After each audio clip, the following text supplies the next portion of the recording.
Здравствуйте, я Людмила Корнеева. В фильме Ари Астера «Солнцестояние» много отдельных мелких деталей, которые существенно углубляют его понимание. Некоторые из таких деталей зрители порой пропускают из-за невнимательности. Но есть и моменты, которые ускользают из-за того, что обычно называют проблемами межкультурного перевода.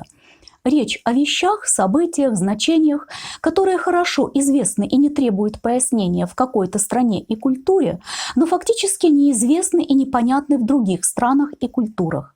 Приведу пример.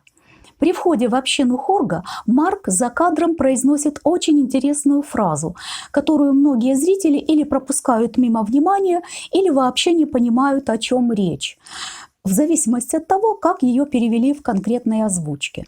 В некоторых дублированных версиях фильма звучит вопрос: «Отдохнем у психов, прежде чем отправиться в деревню Пелле?» В других вариантах, более близких к оригиналу, эта же фраза звучит так: «Значит, мы сначала погостим на ранчо ветви Давидовой, а затем в деревню к Пелле?» Дословный же перевод фразы, звучащей в этот момент в оригинале фильма, следующий. «Итак, мы остановимся у Эйка, прежде чем отправимся в деревню. So we will stop in Waco before». И эта фраза довольно содержательна и важна. Это своего рода фраза-камертон, которой настраивается восприятие зрителям всего происходящего в фильме далее. О чем же речь? Что такое Уэйко и ветвь Давидова? Что именно имеется в виду? Уэйко – это город на юге США в штате Техас. Город широко известен в США несколькими трагическими событиями. Наиболее известное из них связано с тоталитарной деструктивной сектой «Ветвь Давидова», которая разместила свою резиденцию на ранчо вблизи Уэйко. Ветвь Давидова возникла в 1955 году после раскола секты давидян-адвентистов седьмого дня.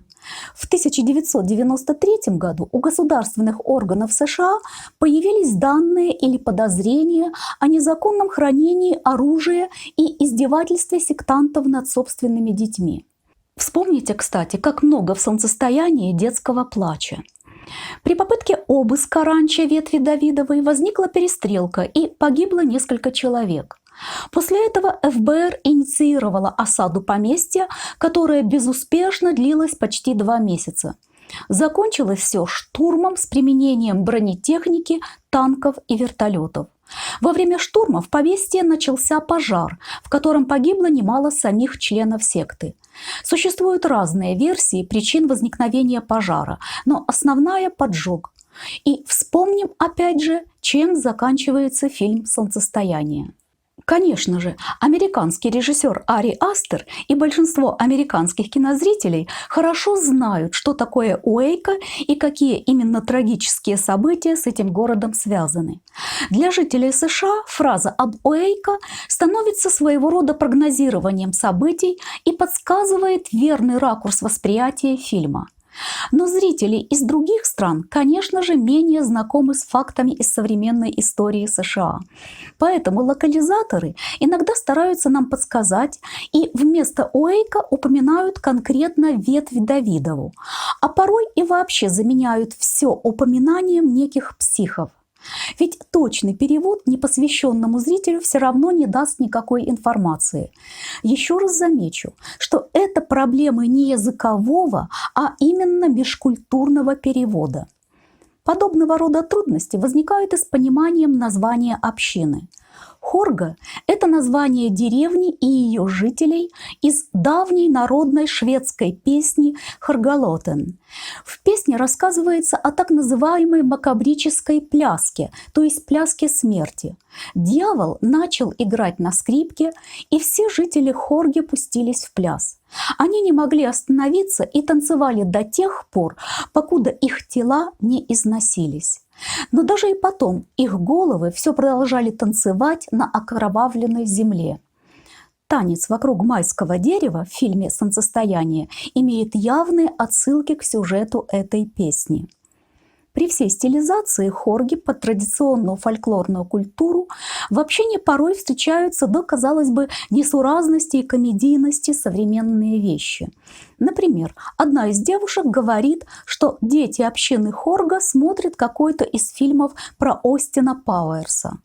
Возможно, смысл в том, что в серии этих шпионских комедийных фильмов и протагонист-суперагент Остин Пауэрс, и противостоящий ему злодей доктор Зло, как оказывается в финале, являются родными братьями, а их роли во всех фильмах исполняются одним актером – Майком Майерсом. В «Солнцестоянии» подобным образом сближаются и отражаются, как в зеркале, традиционная и современная культура. Они тоже во многом похожи, как родные братья. Кстати, не потому ли в фильме так много кадров с зеркалами или просто отражениями? Самоубийство сестры и смерть родителей во сне Дэнни соединены с Аттеступой в селении Хорги. Молодые американцы и англичане, как и жители общины, употребляют разного рода психотропные вещества. Все по-своему врут и лицемерят. Да, община Хорги бесчеловечна. Но в машине по дороге в Хоргу Марк задает Джошу вопросы. «Хиросима для тебя чувствительная тема? А дорога слез? А рабство?»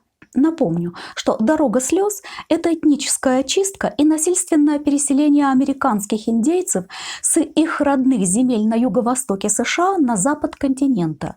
Причем основную массу изгнанников составляли представители так называемых 5 цивилизованных племен, то есть те коренные жители, которые уже усвоили обычаи и культуру колонизаторов и имели с белыми американцами довольно благополучные мирные отношения. По дороге от тяжести пути, болезней и голода очень многие из них погибли. Кроме этого, тогда же в машине Марк произносит еще одну интересную фразу. «Прикинь, ты пытаешься воспринимать чувака всерьез. Он рассказывает типа новости. Но ты знаешь, что он лупил свою жену сковородкой». Сразу же после этого Дэнни замечает у Джоша книгу «Тайно-нацистский язык уторка». То есть ко всему сказанному выше идет еще и напоминание о нацизме в современной культуре. После вопроса о книге Дэнни спрашивает и о теме диссертации Джоша. Он отвечает «Европейские традиции во время летнего солнцестояния». С учетом всего того, о чем зрителю только что напомнили – Хиросима, дорога слез, рабство, нацизм – европейские традиции уже выглядят довольно зловеще. Кстати, по поводу европейскости. Есть географическое и культурологическое представление о европейской культуре. В культурологическом смысле к европейской культуре относятся и все те страны, в которых доминирует культура европейских колонизаторов. Это США, Канада, Австралия, Новая Зеландия и многие другие современные государства. После этого важного для понимания фильма разговора в автомобиле и идет эпизод с переворачиванием неба, с переворачиванием мира. Дорога, по которой едут герои, меняется местами с небом. Напомнив о неприглядности мира современного, реального, с его Хиросимой, дорогой слез, рабством, нацизмом, лицемерием притворно-порядочных современников, некоторые из которых, как выразился Марк, на самом деле дома лупят свою жену сковородкой. Режиссер перемещает нас в совсем иное, казалось бы, культурное пространство. Но и там, в Хорге, мы видим обман, лицемерие, жестокость, насилие и даже еще больше бесчеловечности. То есть в своем солнцестоянии Ари Астер косвенно поднимает и крайне важные экзистенциальные вопросы человеческой культуры. В фильме «Солнцестояние» очень много рисунков. Собственно, рисунки намного полнее и яснее, чем руны предрекают события.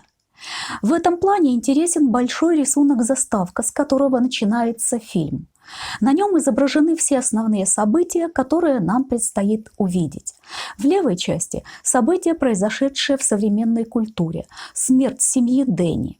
Справа же изображены лик солнца, символизирующий культуру Хорги, и произошедшие там события. Но обратите внимание, Солнце настолько же зловеще, насколько и череп в левой части рисунка. И там смерть, нездоровые отношения и жертвоприношения. Разве что в современной культуре это более ясно определяется как следствие нездоровых психических состояний. Раз уже речь зашла о рисунках, то замечу, что оракул, который одновременно является и художником общины, может напомнить о японской художнице Яёи Кусаме.